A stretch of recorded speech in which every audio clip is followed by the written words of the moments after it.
Kita pokoknya intinya puas dengan pemerintahan Pak Prabowo dan kompak minimal 2 periode lah. Untuk merealisasikan program-program Bapak Presiden 5 tahun nggak cukup.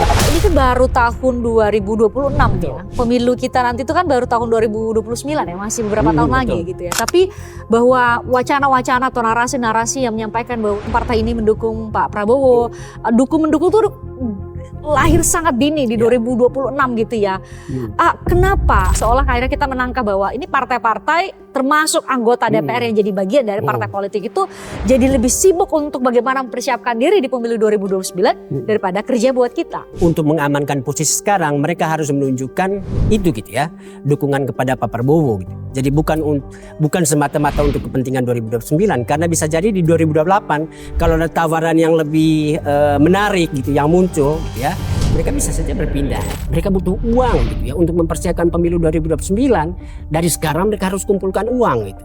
Dan puja-puji itu mungkin dalam konteks itu gitu ya. Bahkan partai politik yang harusnya menjadi institusi asal dari politisi-politisi yang ada di DPR itu sudah dikendalikan oleh transaksi politik atau transaksi uang gitu ya. Pragmatisme di partai politik ini yang membuat DPR kita juga menjadi tidak berdaya seperti yang terjadi sekarang ini. Dan DPR yang kita agung-agungkan sebagai lembaga tinggi negara, lembaga yang sejajar dengan presiden, lembaga eksekutif gitu ya, DPR lembaga legislatif, itu kemudian hilang marwahnya. Bahkan lebih buruknya DPR ini sudah menjadi di bawah ketiak pemerintah, di bawah ketiak eksekutif. Bagaimana publik kemudian bisa berharap pada orang-orang yang bahkan tidak berdaya di hadapan eksekutif, yaitu DPR kita gitu ya. Yang kita lihat hari-hari ada 8 partai politik di DPR, ada 580 wakil kita yang ada di DPR. Semuanya itu dikendalikan oleh 1-2 orang itu aja gitu. 1-2 orang atau 1-2 otak saja yang kemudian menentukan bagaimana bangsa ini bergerak sekarang ini. Kalau saya tanya siapa orangnya, nanti kita kena undang-undang ITE. Pada akhirnya ketika pola relasi antara legislatif dengan eksekutif terjadi saat ini, yang harus berhadapan langsung dengan eksekutif ya sebagai penyelenggara kehidupan bernegara adalah kita. Kita nggak punya lagi wakil di DPR untuk bisa galak pada eksekutif. Kan bebannya rakyat jadi banyak Bang Lusius. Kita bayar pajak, kita harus menghidupi kehidupan kita setiap hari sendiri. Dan kita harus menjadi pengawas langsung para eksekutor yang berada di dan memegang jabatan di eksekutif.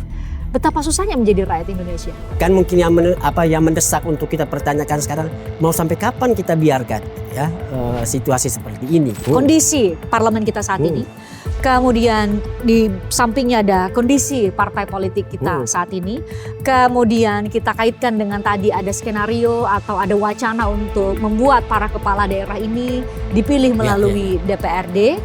Kalau kita mau baca, kita mau tarik dari helicopter view, menurut Anda ini didesain atau coba diatur untuk outputnya itu apa?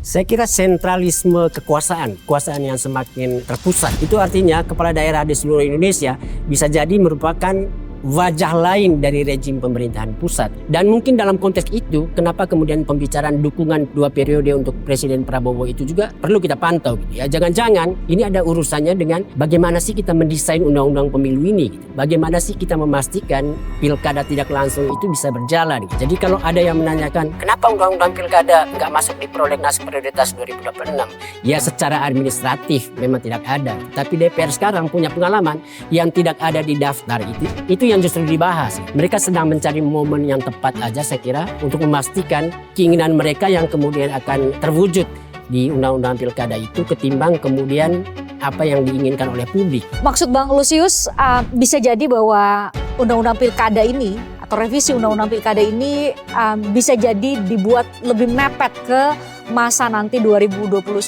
sehingga kita masyarakat tidak punya cukup waktu juga untuk mengkritisi, memberikan masukan dan ikut mengawal. Itu menurut Anda skenario yang terjadi?